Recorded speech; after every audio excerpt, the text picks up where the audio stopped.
Don't touch that carpet with those hands. The words cut through the noon silence like glass. Madison Lowell lounged on the white sofa, her silk robe barely moving as she flicked a bowl of salad onto the floor.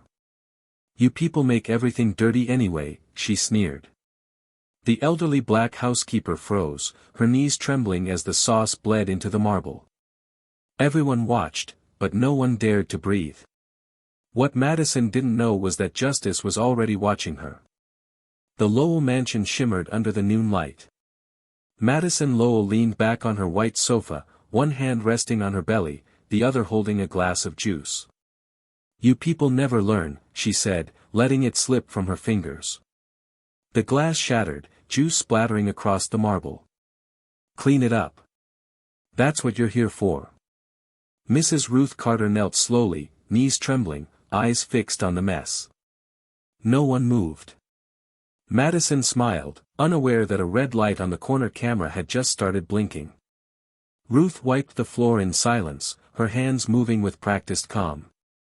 Every inch she cleaned only deepened the smear of humiliation Madison had painted over her dignity. The younger maids avoided her eyes, afraid that sympathy might cost them their jobs. "Slower," Madison said, swirling her drink as if conducting a performance. "I want to see you earn that paycheck." Her voice was sweet, almost musical, but the words cut deep. A soft chuckle followed. "Honestly, my husband's too generous. I'd never hire someone like you." Ruth kept her head down, but her breathing grew shallow. When she reached to pick up the last piece of glass, her old leather wallet slipped from her pocket.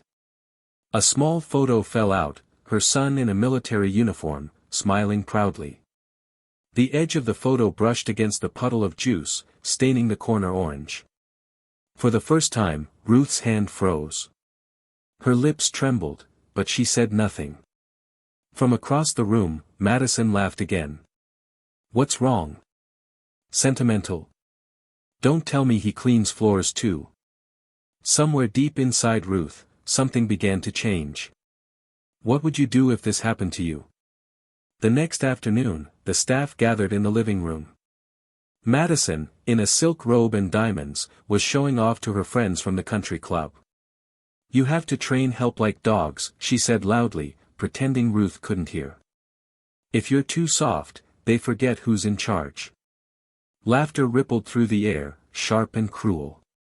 Ruth stood nearby, holding a tray of tea. Her hands were steady now. "Would you like lemon, ma'am?" she asked softly. Madison turned, eyes cold. "You can drop the act. You're not fooling anyone. You're just another charity case lucky to breathe the same air." She reached for a scone, then deliberately brushed the plate off the tray. The crumbs scattered across Ruth's shoes. The room went silent. Ruth looked down, then back up, her gaze calm, piercing. "I've worked for people with more money," she said quietly, "but I've never met anyone this poor."